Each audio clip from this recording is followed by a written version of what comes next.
Dios les bendiga. Gracias por este tiempo que vamos a estar dando la palabra. Es un estudio motivado por algunos errores, algunos comentarios escritos, videos que he podido estar mirando a través de la internet, incluyendo predicadores, cómo le dan tan poca importancia a la obra del Espíritu. Y esa es la razón por la cual quiero dar este estudio y la experiencia personal sobrenatural que tuve con el Espíritu Santo. Vamos a orar primero. Padre eterno, Dios de amor, de misericordia, te damos gracias, Señor, por este momento. Gracias por la audiencia. Gracias por los que pueden experimentar esta experiencia, Señor. Bendice a los oyentes, ministra al corazón esta verdad y que esto sea para glorificar tu nombre, Señor. En el nombre de Jesús te lo estoy pidiendo con gracias, Señor. Amén y amén. La primera mención que se hace en Génesis, en el capítulo 1, sobre el Espíritu, es participando en la creación. El Espíritu de Dios se movía allí sobre la faz de las aguas. El hebreo que se usa equivale a ruach con J y se traduce como viento y aliento. Sus actividades en mensajes y también en capacitar o en un servicio especial es usado el Espíritu Santo. Es decir, estas actividades del Espíritu Santo en el Antiguo Testamento, el Espíritu descendía al rey, al profeta, al sacerdote y capacitaba a hombres o mujeres en el servicio especial, capacitándolos a través del Espíritu Santo.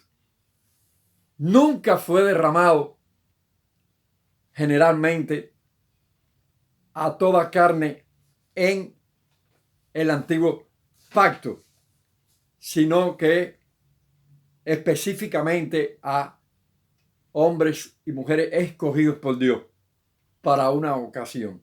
Es decir, al profeta, al rey, al sacerdote y actividades específicas. Se profetiza en el Antiguo Testamento y prevé el futuro del Espíritu en el Nuevo. Y profetizan la vida del Mesías y su función en el reposar especial sobre él, sobre el ungido, en este caso Jesucristo. Cuando en el Nuevo Testamento el siervo de Dios, Juan el Bautista, que lo bautiza, el Espíritu Santo desciende corporalmente en forma de paloma y allí es lleno del Espíritu el Hijo de Dios. Inclusive cuando él entra en la sinagoga, él hace lectura de Isaías 61 y declara de esta manera: el Espíritu de Dios me ha ungido. Y ustedes conocen la Escritura, para dar nuevas y libertar a los cautivos, etcétera, etcétera. Y declara de esta manera: hoy se ha cumplido esto en mí. Ahí es donde ya coge otra connotación el asunto, porque ellos no aceptan esto.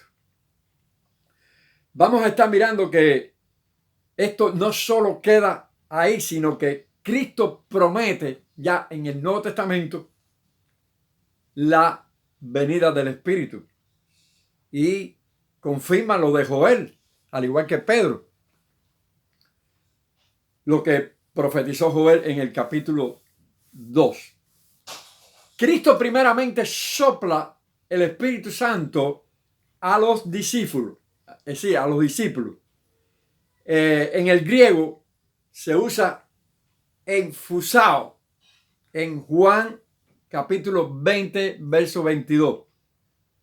La Septuaginta en Génesis usa esta expresión que es crear vida. La palabra enfusao. Y en Ezequiel, cuando allí se describe soplar sobre los huesos secos. El soplo ese del Espíritu, cuando Jesucristo sopla allí a los discípulos, es el soplo que hoy experimentamos a través del nuevo nacimiento. Es decir, el Espíritu de Dios crea la vida de Dios en nosotros cuando creímos. Eso concierne a la regeneración. Es decir, está involucrado en la salvación cuando creímos. Ese es el soplar aquel a los discípulos. Recordemos que en aquella ocasión se usa el aoristo, o sea, el aoristo imperativo. Aoristo imperativo, que es el verbo griego recibir, que denota una recepción al momento, al instante. Es decir, no está hablando allí del derramar del Espíritu en el Pentecostés, sino que es una recepción al momento. Recibir el Espíritu, que es el aoristo imperativo. Por eso es la razón de el nuevo nacimiento. Creíste, recibiste a Jesucristo y al instante eres salvo por gracia, por fe, por haber creído. Y se efectúa el nuevo nacimiento. Es decir, la vida de Dios, el Espíritu Santo, la crea en ti por haber creído y se produce ese nacer de nuevo. Creo que en aquel momento faltó estar el incrédulo Tomás. Y eso como que sucede hoy también. Esa es la razón por la cual algunos indoctos, algunos que no sé si es producto de que no es de todo la fe, no aceptan la obra del Espíritu. Una doctrina que está bien descuidada en esta época. Y es por esa la razón el estudio y la experiencia que quiero compartir con ustedes, una experiencia particular mía. Creo que Tomás, al no estar allí, Dios permitió, porque Dios permite, Dios deja fuera en ocasiones algunos que pueden echar a perder el asunto. Como una papa podrida cuando se introduce en un saco de papas sanas, se pudren todas. Y esa es la razón por la cual que creo que Tomás no estuvo en esta ocasión. Como sucede hoy en día, los Tomás de hoy, que no aceptan la obra del Espíritu, que no creen algo tan maravilloso como es la manifestación del Espíritu Santo. Ya Cristo, después de haber resucitado y haber hecho milagros y maravillas, prodigios en su ministerio aquí en la tierra, Él se queda con una preocupación de impartir una manifestación nueva para la iglesia de Jesucristo. En este caso, les dice a sus hijos, a sus discípulos, que ya Él se iba, pero no los iba a dejar solos. Y les da esta encomienda. Esto es muy importante, hermano. Esto es tan importante para nuestras vidas. El entender que Jesús declaró de esta manera que Él se iba, pero no los iba a dejar solos, sino que enviaría el Espíritu Santo, que no se fueran, no se vayan de Jerusalén. Fue una encomienda, un mandato imperativamente. No se vayan, esperen hasta que sean investidos del poder de lo alto. Y allí fueron instruidos Y los discípulos allí se quedaron esperando esta bendición. Desciende el día del Pentecostés. Cuando desciende el Espíritu Santo, dice que estaban todos unánimes juntos y de repente vino como un viento recio y se les repartieron lenguas repartidas como de fuego y fueron todos llenos del Espíritu Santo. Allí los incrédulos, otra vez aparecen los indoctos, los incrédulos, los que rechazan la obra del Espíritu. Estos están ebrios. Y se tuvo que parar Pedro y decirle, no, estos no están ebrios. Por cuanto es la hora nona del día, es un horario donde no hay esa forma que había de tomar vino, embriagarse, etc. Y les declara que esto era lo dicho por el profeta Joel, que se estaba cumpliendo, el derramar del Espíritu Santo para toda carne, para la iglesia, para nosotros. Es una profecía que se cumple y continúa. ¿Por qué continúa? Porque a partir de ahí continuó el derramar del Espíritu.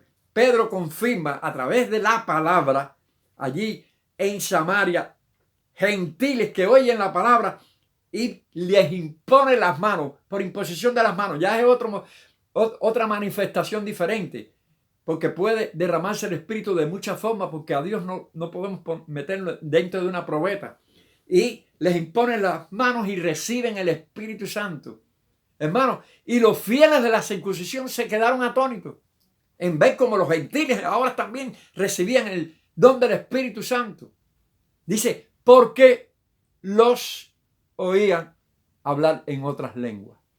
Es decir, era la señal visible, audible, de que se recibía el Espíritu Santo, porque los oían hablar en otras lenguas. Es decir, que la señal inicial de que recibes esta unción, este bautismo diferente, es hablar en otras lenguas, como el Espíritu les daba. En el capítulo 10, hablando, también vemos estas manifestaciones. En el 8 también se ve. Y en el 19 también se ve esta manifestación. Cuando Pablo llega allí, en Efesios, dice que les pregunta, cuando creíste, fíjense, ya el soplo del Espíritu está aquí manifestándose en esta expresión. Ya recibieron el Espíritu Santo cuando creyeron, cuando el soplo de Dios para nuevo nacimiento, para aceptar, para recibir la bendición de salvación y vida eterna en Cristo Jesús. En Cristo Jesús recibieron el Espíritu Santo. El Espíritu Santo. Ni aún sabemos que hay Espíritu Santo. Mira cómo estaban esa gente. Y habían creído, porque así hay muchos. Han creído, son salvos. No dudamos de esto. Ni somos capaces de cuestionar este asunto de salvación por haber creído. Tienen el Espíritu Santo, el soplo, la bendición para ser salvo, el nuevo nacimiento, la regeneración. Lo poseen. Sí, es cierto. Nadie duda de eso.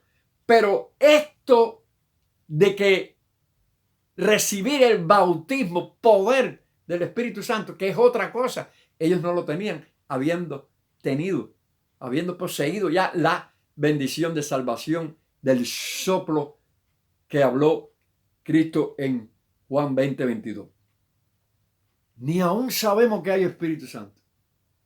Pablo les habló del bautismo en que ellos habían sido bautizados, que era en el bautismo de Juan, y los bautizó en el bautismo de Cristo, el nuevo bautismo, y les puso las manos y recibieron el Espíritu Santo y entonces hablaban en lenguas y profetizaban, eran como 2. Como si es idiomas, como dicen algunos nada más, que es idioma, el inglés, el francés, el portugués, el alemán, el español. A través de una imposición de mano se va a recibir un idioma. O sea, los idiomas que existen. Eran lenguas del cielo, lenguas que manifiestan la bendición de haber recibido el Espíritu Santo, y eso lo voy a explicar ahora. El versículo 2 es usado en 1 Corintios 14 de que es un idioma, porque dice que, por ejemplo, asimismo, el que habla en lengua se edifica así. Escogen ese versículo nada más. El versículo número 4 del capítulo 14 de 1 Corintios. Porque el que habla en lengua se edifica a sí mismo. O sea, acreditan de que es un idioma porque tú lo conoces y el otro no lo habla o no lo conoce.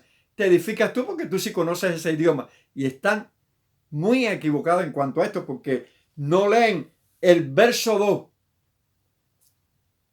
del capítulo 14, donde dice que el que habla en lengua no habla a los hombres.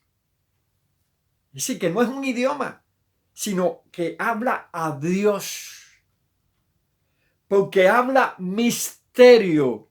Es decir, no le está hablando a los hombres, está hablando un lenguaje que es un misterio y habla a Dios. Dios sí entiende. Por eso es la razón del don de lengua y el don de interpretación de lenguas del cielo, las del Espíritu, no los idiomas.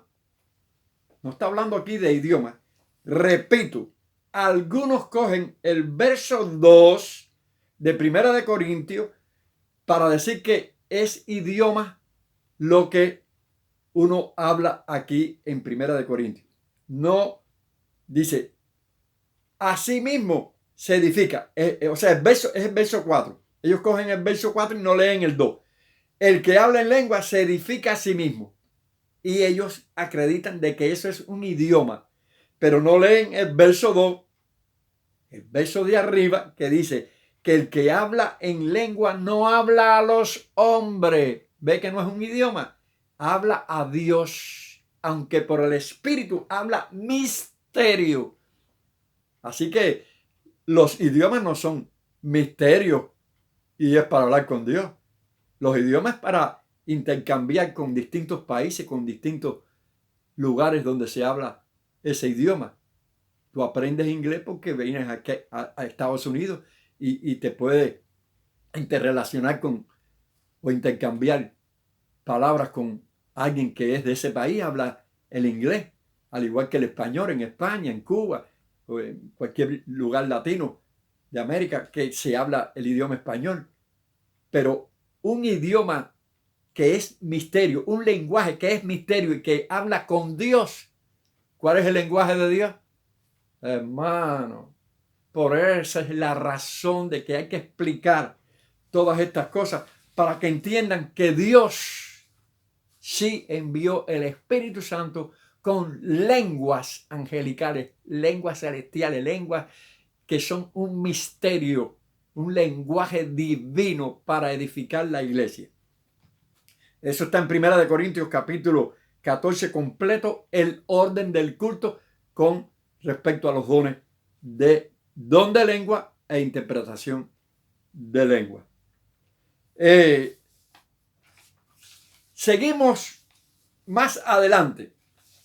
El Espíritu Santo comenzó a manifestarse y dice la Escritura que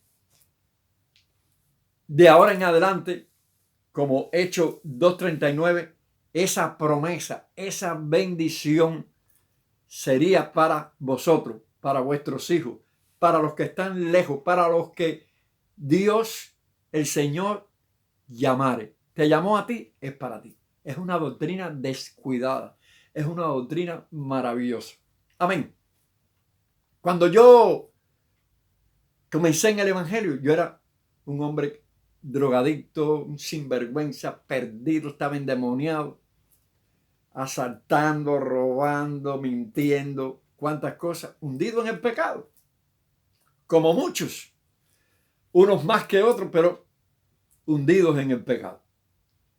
Conozco el Evangelio, se me predica la palabra de Dios, se me da el mensaje de salvación, acepto a Cristo, me aparto del pecado, comienzo a dar mis primeros pasos, orando, ayunando, leyendo la palabra, dejándome guiar por los siervos de Dios en cuanto a el culto, conocer las razones del culto, la reunión, la alabanza, la adoración, y comienzo a visitar las iglesias y pasa alrededor de un año. Ya yo había creído, ya yo había recibido al Señor.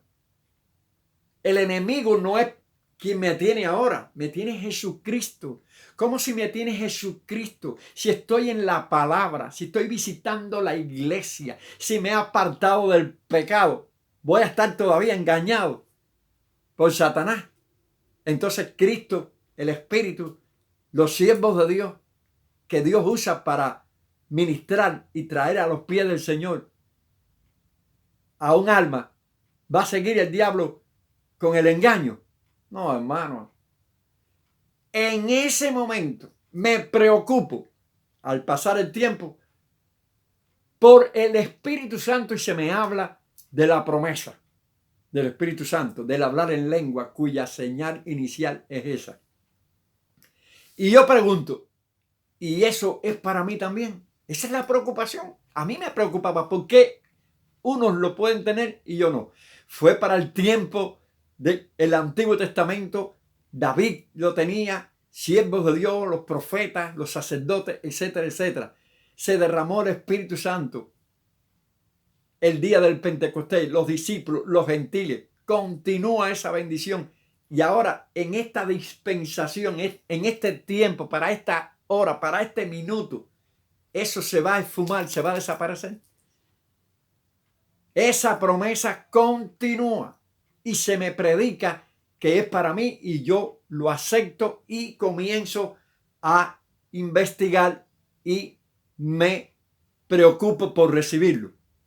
Un día que pregunto eso, el mismo día yo me encaramo en una loma allá en San José de las Lajas, esto es en Cuba, y le pido a Dios que yo quería esa bendición que tenían los demás siervos de Dios. Porque me habían hablado de esa experiencia, me habían hablado de que hablaban en lengua, que era algo sobrenatural, que era un poco más de lo que yo había recibido. Y ese mismo día que le pido a Dios, me voy para una iglesia allá en El Vedado, en Infanta y Santa Marta. Yo me encaramé en el monte allá arriba a pedirle a Dios la bendición del Espíritu Santo. Y cuando llego a ese lugar de Infanta y Santa Marta, después de encaramarme en el monte, el lema que había en la convención todavía lo tengo. Está dañada esta foto, pero allá arriba decía: subamos al monte de Jehová. Está dañada, pero la tengo de recuerdo porque hace muchos años de ello. El lema de la convención decía: subamos al monte de Jehová. Y yo me había encaramado allá arriba en el monte a pedirle a Dios que me llenara con ese espíritu. Yo quería tener una experiencia sobrenatural. Yo quería tener una experiencia con Dios. Y cuando llego a la iglesia y comienzo a alabar al Señor, caigo de rodillas en el piso y a la larga empiezo a llorar y a gemir. Algo sobrenatural en mí que nunca me había sucedido. Y viene un predicador y me dice: hermano, vamos para el cuarto de oración, que hoy tú vas a recibir la promesa del Espíritu Santo. Yo lo había hablado allá en San José de las Lajas con un predicador, y ahora aquí en El Vedado, como decir, estando en Hialeah, me predica uno, y en el downtown otro que no conoce el asunto me habla de la promesa del Espíritu Santo que me habló el que me habló en Hialeah. Sin ponerse de acuerdo ese hombre, claro que era el Espíritu Santo el que estaba poniendo de acuerdo a ambos, y me dice: vamos para el cuarto de oración, que hoy tú vas a recibir la promesa del Espíritu Santo. Y yo miro así al hombre, al siervo de Dios, digo: ¿eso es lo que estoy pidiendo yo? ¿Qué cosa más grande? Vamos para el cuarto de oración, me pone las manos, mire hermano. La 4:40 fue lo que me cayó arriba. Empecé a hablar en otras lenguas. Cuando oí la voz de Dios a través de aquel siervo: en el nombre de Jesús, recibe ahora mismo me puso las manos y lo que yo sentí sobrenatural, no tengo palabras con que descifrarla en este momento, pero te la transmito de esta manera. Es una experiencia personal que es para ti también. Recibí el bautismo del Espíritu Santo, comencé a hablar en otras lenguas. Yo quería hablar español y no podía. Y cuando los siervos de Dios venían a donde estaba yo a preguntarme, yo lo que quería era alabar a Dios, yo lo que quería era tener aquella bendición para toda la vida. Al otro día yo dije, Señor, ahora yo tengo que vivir del recuerdo. Y cogí y me fui para el mismo monte donde yo trabajaba y me tiré de rodillas. Y cuando dije solamente, gloria a Dios, aleluya, la gloria de Dios descendió otra vez. Yo dije, esto entonces no es para vivir del recuerdo, esto es todos los días. Y hasta el día de, aleluya, siento esa presencia de Dios, ese poder del Espíritu Santo que es para ti también. Es maravilloso. Bueno, para testificar ya y abreviando, comencé a ponerle las manos a los jóvenes, a los hermanos, a las hermanas. Aquello era tremendo. Recibían el bautismo del Espíritu Santo hablando en otras lenguas, como dice la Escritura, porque el que habla en lengua a sí mismo se edifica. A mí me edifica. Eso es sobrenatural que hay en mí, que te hace falta a ti, porque son dones que vienen detrás de esto. Porque es el Espíritu que te guía, es el Espíritu que te ministra esa bendición, te edifica. Estoy vivo espiritualmente, estoy en Cristo todavía por eso, porque el Espíritu no me deja solo. Aun cuando más mal estoy en la vida espiritual, el Espíritu está ahí consolándome, levantándome, ayudándome, más que cualquier otra cosa. Es el que me indica, me guía a escudriñar las Escrituras y viene la revelación de esa palabra a mi corazón. Es el Espíritu que te guía, que no cojas por aquí, que no vayas allá, que no hagas tal cosa. Es el que te redarguye, el que se entristece. Yo he entristecido el Espíritu con mis actitudes y después me he dado cuenta que aquello que estaba haciendo estaba mal, que tenía que regresar al buen camino, a la verdad de Dios, a la voluntad de Dios, a lo que Dios quiere, porque el Espíritu te está ahí censurando constantemente a que hagas lo bueno. Te guía a toda verdad, te consuela. Gime dentro de ti cuando estás orando en otras lenguas. Pero el don de lengua es otra cosa. Ya es como un don de sanidad, como un don de sabiduría, como dones de profecía. Son dones. No es lo mismo la señal inicial de hablar en otras lenguas cuando recibes el bautismo del Espíritu a el don de lengua, que es para mensaje en la iglesia, y el de interpretación de lengua para edificar la iglesia al creyente a través de la interpretación del mensaje, y Dios edifica. De la misma manera que un predicador trae una palabra, trae una revelación, se trae así para la iglesia de Jesucristo para edificar, y son mensajes para consolación y edificación del creyente, de la iglesia de Jesucristo. Que Dios te bendiga, te invito a que lo busques. No le hagas caso más a los indoctos, no le hagas más caso a los Tomás que se quedaron fuera el día que el Señor sopló, él no estaba allí. Y por esa razón hay muchos que están fuera. No le creas a los que están afuera, a los incrédulos, a Tomás. Créele a Jesucristo. Crea la palabra. Eso es para ti. Que Dios te bendiga. Es mi deseo y que esto sirva de edificación para tu vida, para tu edificación y consolación y prosperidad en la vida cristiana. Dios te bendiga, es mi deseo. Y ocúpate de esto. Espíritu Santo hace falta hoy en día. Es el momento que más hace falta esta bendición. Es la doctrina más descuidada. Cree en el Señor Jesucristo y serás salvo. Pero también cree que esa promesa es para ti. Dios te bendiga, es mi deseo.